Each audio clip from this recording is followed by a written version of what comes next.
सोपे प्रश्न असतात परंतु 1 मार्क घेऊन जातात. फक्त लक्षात हे ठेवायचं आहे आपल्याला. भारताचा प्रथम नागरिक राष्ट्रपती, राज्याचा प्रथम नागरिक राज्यपाल, जिल्ह्याचा प्रथम नागरिक कोण असतो तर पालकमंत्री हा जिल्ह्याचा प्रथम नागरिक असतो.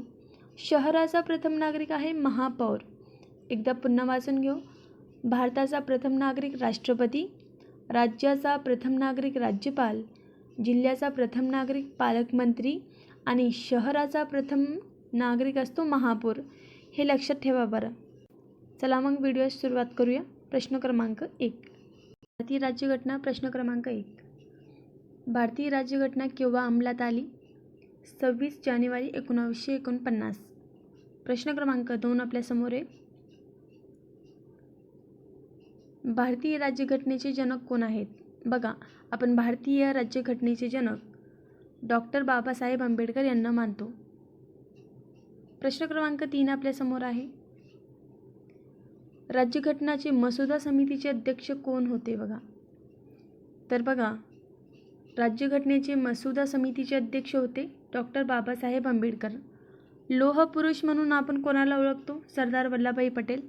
आणि तुम्हाला माहिती आहे का, आपण सरदार वल्लभभाई पटेल यांना उपपंतप्रधान म्हणून देखील वागतो. चला पुढे. प्रश्न क्रमांक 4 आपल्यासमोर आहे. भारतीय राज्यघटनेत एकूण किती अनुच्छेद आहेत? तर बघा, भारतीय राज्यघटनेमध्ये 348 अनुच्छेद आहेत. प्रश्न क्रमांक 5 आपल्यासमोर आहे. भारतीय राज्यघटनेत एकूण किती भाग आहेत? किती पार्ट्स आहेत आपल्या भारतीय राज्यघटनेमध्ये? तर 25 पार्ट्स आहे. प्रश्न क्रमांक 6 आपल्यासमोर आहे. मूलभूत अधिकार किती आहेत? तर मूलभूत अधिकार एकूण 6 आहे. प्रश्न क्रमांक 7. रिव्हिजन म्हणून देखील तुम्ही हा व्हिडिओ बघू शकता.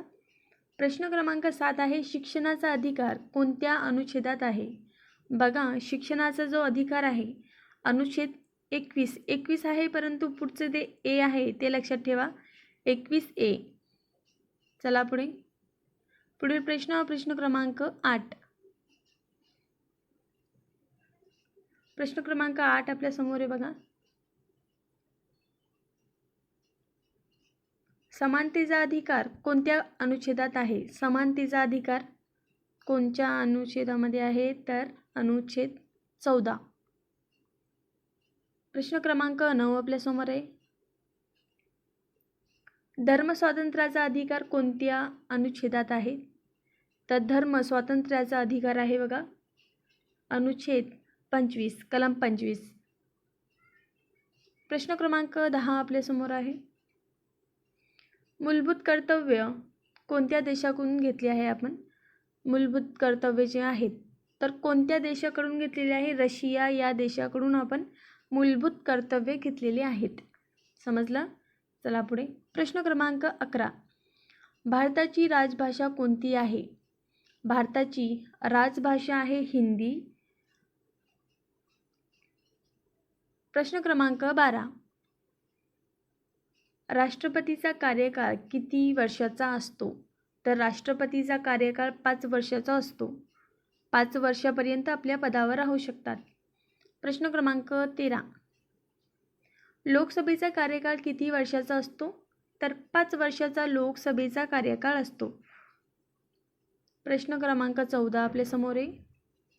भारताचे सर्वोच्च न्यायालय कोठे आहे? तर आपल्या भारताचे सर्वोच्च न्यायालय आहे नवी दिल्ली या ठिकाणी. पुढे आहे बघा, तुम्ही बघू शकता, कोलकाता या राज्याची राजधानी काय? जर असा प्रश्न आला तर कोलकाता या राज्याची राजधानी, कोलकाता स्वतः एक राजधानी आहे. पश्चिम बंगाल या राज्याची राजधानी कोलकाता आहे बघा. चला पुढे. तामिळनाडूची राजधानी आहे चेन्नई. आपल्या भारताची राजधानी काय? तर नवी दिल्ली. आणि आपल्या महाराष्ट्राची राजधानी मुंबई. कळालं? चला पुढे. प्रश्न क्रमांक 15 आपल्या समोर आहे. पंचायत राज व्यवस्था कोणत्या घटनादुरुस्तीने केली? तर बघा, पंचायत राज व्यवस्था जी आहे 73वी घटनादुरुस्तीने आपण केलेली आहे बघा. प्रश्न क्रमांक 16. राष्ट्रपतीची निवडणूक कशी होते? तर अप्रत्यक्ष होते बघा. राज्यपालाला कोण निवडून आणतात? तर राष्ट्रपती हे राज्यपालाला निवडतात. 17 नंबरचा प्रश्न आपल्यासमोर आहे. राष्ट्रपतीचा कार्यकाळ किती वर्ष असतो? हे मागाशी बघितलं आपण, 5 वर्ष. 18 नंबरचा प्रश्न, उपराष्ट्रपतीची निवडणूक कोण करतो? तर संसद सदस्य करतात बघा उपराष्ट्रपतीची निवडणूक. 19 नंबरचा प्रश्न आपल्यासमोर आहे. पंतप्रधानांची नियुक्ती कोण करतो? तर राष्ट्रपती. बघा, राष्ट्रपती नामधारी असतात, कार्यकारी असतो पंतप्रधान. प्रश्न क्रमांक 20 आपल्यासमोर आहे. मंत्रिमंडळ कोणास जबाबदार असतो? तर लोकसभेला जबाबदार असतात मंत्रिमंडळ. प्रश्न क्रमांक 21 आपल्यासमोर आहे. लोकसभेचा कार्यकाळ किती वर्षाचा असतो? तर लोकसभेचा 5 वर्षाचा कार्यकाल असतो. प्रश्न क्रमांक 22 आपल्यासमोर आहे. लोकसभेचे कमाल सदस्य किती असते बघा? तर 545 सदस्य असतात. प्रश्न क्रमांक 23 आपल्यासमोर आहे. राज्यसभा कायम सभागृह आहे का? तर हो, राज्यसभा हे स्थायी सभागृह आहे. प्रश्न क्रमांक 24 आपल्यासमोर आहे. राज्यसभेचे कमाल सदस्य किती असतात? तर 245 राज्यसभेचे कमाल सदस्य असतात. प्रश्न क्रमांक 25, संसदेमध्ये किती सभागृह आहेत? तर संसदेमध्ये 2 सभागृह आहेत. प्रश्न क्रमांक 26, सर्वोच्च न्यायालयाचे मुख्य न्यायाधीश कोण नियुक्त करतो? तर राष्ट्रपती सर्वोच्च न्यायालयाचे मुख्य न्यायाधीश नियुक्त करतात. प्रश्न क्रमांक 27, सर्वोच्च न्यायालय कोठे आहे? तर नवी दिल्ली या ठिकाणी. 28 नंबरचा प्रश्न बघा, न्यायिक पुनरावलोकन कोण करते? तर सर्वोच्च न्यायालय करते बघा. प्रश्न क्रमांक 30 आपल्यासमोर आहे. राष्ट्रीय आणीबाणी कोणत्या अनुच्छेदात आहे? तर राष्ट्रीय आणीबाणी 352 या अनुच्छेदामध्ये आहे. 31 नंबरचा प्रश्न आपल्यासमोर आहे. राष्ट्रपती राजवट कोणत्या अनुच्छेदात आहे? तर 356. 32 नंबरचा प्रश्न आपल्यासमोर आहे. आर्थिक आणीबाणी कोणत्या अनुच्छेदात आहेत? तर 360 या अनुच्छेदामध्ये आर्थिक आणीबाणी आहे. पुढील प्रश्न आपल्यासमोर आहे. प्रश्न क्रमांक 33. बघा, फक्त 7 मिनिटामध्ये 33 प्रश्न आपण वाचले. राज्यपालाची नियुक्ती कोण करतो? तर राष्ट्रपती राज्यपालाची नियुक्ती करत असतो बघा. 31 नंबरचा प्रश्न 34 नंबरचा प्रश्न आपल्यासमोर आहे बघा. राज्यपालाचा कार्यकाळ किती वर्षाचा असतो? बघा, राज्यपालाचा कार्यकाळ तो असतो 5 वर्षाचा, परंतु राज्यपाल आपल्या पदावर राहू शकतात राष्ट्रपतीची मर्जी असेपर्यंत. 35 नंबरचा प्रश्न आपल्यासमोर आहे. मुख्यमंत्री कोण नियुक्ती करतो? बघा, मुख्यमंत्र्याची. तर राज्यपाल मुख्यमंत्र्याची नियुक्ती करतात. 36 नंबरचा प्रश्न आपल्यासमोर आहे. सर्वोच्च न्यायालयाचे न्यायाधीश कोण नियुक्ती करतो? तर राष्ट्रपती सर्वोच्च न्यायालयाच्या न्यायाधीशांची नियुक्ती करतात. आता हा महत्त्वाचा प्रश्न आहे की 37 नंबरचा, भारतात एकूण किती उच्च न्यायालय आहेत? तर 25 उच्च न्यायालय आहे सध्या आपल्या भारतामध्ये. पुढे हा महत्त्वाचा प्रश्न आहे. नियंत्रक व महालेखापाल, त्याला आपण CAG कोण नियुक्त करतो? तर नियंत्रक व महालेखापाल त्याला राष्ट्रपती नियुक्ती करतात बघा त्यांची. वित्त आयोगाची स्थापना कधी आणि कोणत्या वर्षी करण्यात आली? तुम्हाला कमेंट बॉक्समध्ये सांगायचं आहे. आणि वित्त आयोगाची स्थापना किती वर्षांनी होते बघा? तर 5 वर्षांनी होते.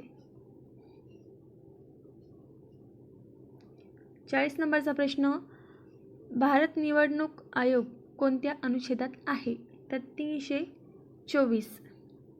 पुढील प्रश्न क्रमांक 41. मतदानाचा अधिकार कोणत्या अनुच्छेदात आहे? तर 326 या अनुच्छेदामध्ये मतदानाचा अधिकार आहे. 42 नंबरचा प्रश्न आपल्यासमोर आहे. पंचायती राज व्यवस्था कोणत्या घटनादुरुस्तीने आली? तर 73व्या घटनादुरुस्तीने आली पंचायत राज व्यवस्था. 43 नंबरचा प्रश्न आपल्यासमोर आहे. नगरपालिकांशी संबंधित घटनादुरुस्ती कोणती? 74वी घटनादुरुस्ती आहे. 44 नंबरचा प्रश्न. राज्यघटनेत समाजवादी शब्द कोणत्या दुरुस्तीने आला? तर समाजवादी हा जो शब्द आहे तो 42व्या दुरुस्तीने आला आहे बघा. 45 नंबरचा प्रश्न आपल्यासमोर आहे. धर्मनिरपेक्ष शब्द कोणत्या दुरुस्तीने आला? आता हा जो धर्मनिरपेक्ष शब्द आहे तो 42वी घटना दुरुस्तीने आला बघा. 46 नंबरचा प्रश्न आपल्यासमोर आहे. मूलभूत अधिकार कोणत्या भागात आहे?